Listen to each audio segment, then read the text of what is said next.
வணக்கம் மக்களே. நம்ம எல்லாருக்குமே ஒரு காமனான கோல் இருக்கும். எப்படியாவது நம்ம ஒரு ஃபினான்ஷியல் ஃப்ரீடம் அச்சீவ் பண்ணணும். இல்ல ஒரு பெரிய போர்ட்ஃபோலியோ பில்ட் பண்ணணும். லைக் ஒரு 1 crore காப்பர்ஸ கிரியேட் பண்ணணும் அப்படிங்கிற ஆசை இருக்கும். ஆனா 2026ல சிச்சுவேஷன் கொஞ்சம் வேற மாரி இருக்கு. சில வருஷங்களுக்கு முன்னாடிலாம் ஸ்டாக்ஸ்லேருந்து, மியூச்சுவல் ஃபண்ட்லேருந்து அட்ராக்டிவான ரிட்டர்ன்ஸ் கிடைச்சிட்டு இருந்துச்சு. ஆனா இப்போ இன்ஃப்ளேஷன் அதிகமா இருக்கிறதுனால like all over country like US, China and India இந்த சைட்ல இருந்து. ஸோ இதனால குளோபல் எக்கானமி ஸ்லோ டவுன் ஆயிருக்கு. ஸோ அது மட்டும் இல்லாம ஏஐ நிறைய இண்டஸ்ட்ரியில ஜாப்ஸ் சேஞ்ச் பண்ண ஆரம்பிச்சிடுச்சு. இதனால லே ஆஃப்ஸ்மே கண்டக்ட் பண்ணிட்டு இருக்காங்க. இன் ஃபியூச்சர்லயுமே இது கண்டினியூ ஆக சான்சஸ் இருக்கு. ஸோ இந்த மாதிரி ஒரு சிச்சுவேஷன்ல எப்படி ஒரு middle class Indian 1 crore portfolio build பண்ண போறோம் அப்படிங்கிறது தான் இந்த வீடியோல நம்ம பார்க்க போறோம். ஸோ ஃபர்ஸ்ட் ஸ்டெப்பா நீங்க ரிட்டர்னை சேஸ் பண்ணாதீங்க, கேபிட்டலை ப்ரொடெக்ட் பண்ணுங்க. நிறைய பேர் வெல்த் கிரியேஷன் சொன்னதும் ஸ்டாக்ஸ், கிரிப்டோ, மியூச்சுவல் ஃபண்ட் அப்படின்னு தான் யோசிப்பாங்க. ஆனா வெல்த் பில்ட் பண்றதுக்கு முன்னாடி நீங்க வெல்த்தை ப்ரொடெக்ட் பண்ணணும். ஒரு மெடிக்கல் எமர்ஜென்சியோ இல்ல ஒரு ஜாப் லாஸோ இல்ல ஃபினான்ஷியல் கிரைசிஸோ வந்துச்சு அப்படின்னா நீங்க பில்ட் பண்ண போர்ட்ஃபோலியோ பிரேக் பண்ணிடுவீங்க. அதனால ஃபர்ஸ்ட் ஸ்டெப்பா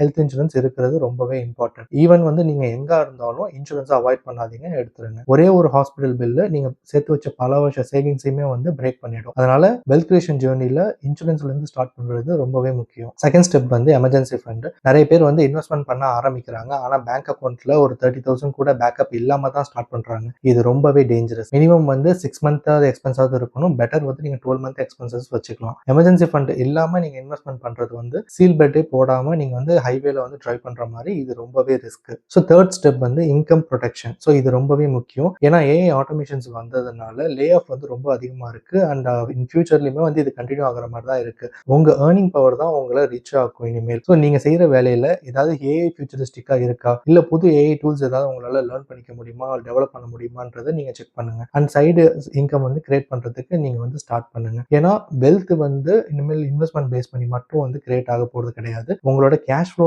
பேஸ் பண்ணி தான் உங்களோட வெல்த் கிரியேட் ஆக போகுது. ஸோ ஃபோர்த் ஸ்டெப்பா ப்ரெடிக்டபிள் இன்கம் அசெட்ஸ். ஸோ இங்க தான் நிறைய பேர் என்னோட ஒப்பீனியன்ல வேரியா இருப்பாங்க. ஏன்னா லாஸ்ட் 3 இயர்ஸ் முன்னாடி வரைக்கும் மியூச்சுவல் ஃபண்ட் நல்ல ரிட்டர்ன்ஸ் கொடுத்துட்டு இருந்துச்சு. அதுக்கப்புறம் பெருசான ரிட்டர்னே கூட 0 ரிட்டர்ன் தான். ஸோ அதனால தான் சொல்றேன், உங்க போர்ட்ஃபோலியோல ஒரு பெரிய அலோகேஷன் ப்ரெடிக்டபிள் இன்கம் அசெட்ஸா இருந்தது அப்படின்னா உங்களுக்கு கேஷ் ஃப்ளோ ரெகுலராக வந்துகிட்டே இருக்கும். லைக் ஒரு கவர்மெண்ட் பாண்ட்ஸோ இல்லை ஹை குவாலிட்டி டெப்ட் இன்ஸ்ட்ருமெண்ட்ஸ் லைக் கார்பரேட் பாண்ட்ஸோ இது மாதிரி நீங்கள் வச்சுக்கலாம். ஸோ இது உங்களை ஓவர் நைட்டில் ரிச் ஆக்குற ஸ்ட்ராட்டஜி கிடையாது.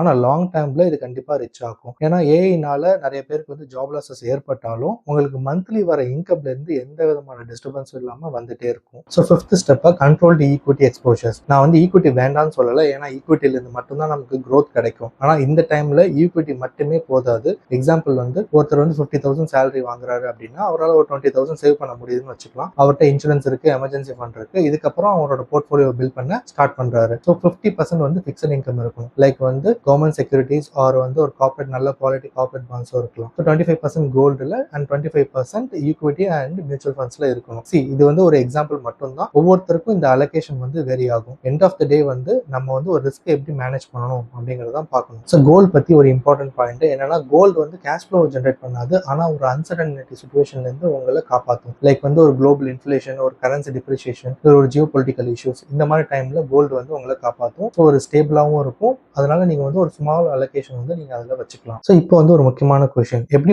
ஒரு 1 crore போர்ட்ஃபோலியோ பில்ட் பண்றது அப்படின்ட்டு. ஸோ உங்ககிட்ட இன்வெஸ்ட்மெண்ட்ஸே இல்லை அப்படின்னா உங்களோட மெயின் கோலா 5 lakhs மட்டும் வச்சுக்கோங்க. ஸோ ஒரு ஷார்ட் டேர்ம் கோலா பிரிச்சு வச்சுக்கோங்க. 1 lakh 2 lakhs வச்சுக்கோங்க. அதை ஷார்ட் டியூரேஷன்ல நான் எப்படி அச்சீவ் பண்ண போறேன், லைக் 3 to 5 monthsல அப்படின்றத பாருங்க. ஸோ அதை அச்சீவ் பண்ணதுக்கு அப்புறம் உங்களுக்கு நீங்களே ஒரு ரிவார்ட்ஸ் கொடுத்துக்கிட்டு நெக்ஸ்ட் கோல் நோக்கி போங்க. இந்த மாதிரி ப்ராசஸ் பண்ண உங்க போர்ட்ஃபோலியோ நீங்க பில்ட் ஆகிறது நீங்களே பார்க்க முடியும். ஸோ அதுல இருந்து வர ரிட்டர்ன்ஸை திருப்பி ரீஇன்வெஸ்ட்மெண்ட் பண்ணுங்க. ஸோ ஒன்ஸ் நீங்க 25 lakhs ரீச் பண்ணிட்டீங்க அப்படின்னா அதுல இருந்து 1 crore போறது நீங்க திருப்பி ரீஇன்வெஸ்ட்மெண்ட் பண்ற அமௌண்ட் மட்டும் வச்சே 1 crore உங்களால ரீச் பண்ண முடியும். ஸோ நிறைய பேர் ஒரு சீக்ரெட் இன்வெஸ்ட்மெண்ட்டா தேடுறாங்க. ஆனா ரியாலிட்டி என்னன்னா, ஃபினான்ஷியல் ஃப்ரீடம்ங்கிறது ஒரு ப்ராடக்ட் கிடையாது. இது ஒரு ப்ராசஸ், ஒரு ஹேபிட்டை ஃபார்ம் பண்ணி தான் நம்மளால அதை அச்சீவ் பண்ண முடியும். நீங்க ஃபர்ஸ்ட் உங்களை ப்ரொடெக்ட் பண்ணிக்கோங்க, லைக் மூலியமா இன்சூரன்ஸ் மூலியமா. அதுக்கப்புறம் ஏர்னிங் பவரை இன்க்ரீஸ் பண்ணுங்க. அதுக்கப்புறம் நீங்க டிசிப்ளினா இன்வெஸ்ட் பண்ணுங்க. அதையே ரீஇன்வெஸ்ட்மெண்ட் பண்ணுங்க. ஸோ இந்த ஃப்ரேம் ஒர்க் ஃபாலோ பண்ணீங்கன்னா நீங்க இன்ஃப்ளேஷன் இருந்தாலும், ஏஐ டிஸ்ட்ரப்ஷனால உங்களுக்கு ஜாப் லாஸஸ் வந்தாலும், எக்கனாமி ஸ்லோ டவுனா இருந்தாலும் நீங்க வெல்த் கிரியேட் பண்ண முடியும். ஸோ இந்த வீடியோ உங்களுக்கு பிடிச்சிருந்ததுன்னா இந்த வீடியோ லைக் பண்ணுங்க அண்ட் சப்ஸ்கிரைப் பண்ணுங்க. அண்ட் உங்க ஒப்பீனியனை கமெண்ட்ல ஷேர் பண்ணுங்க.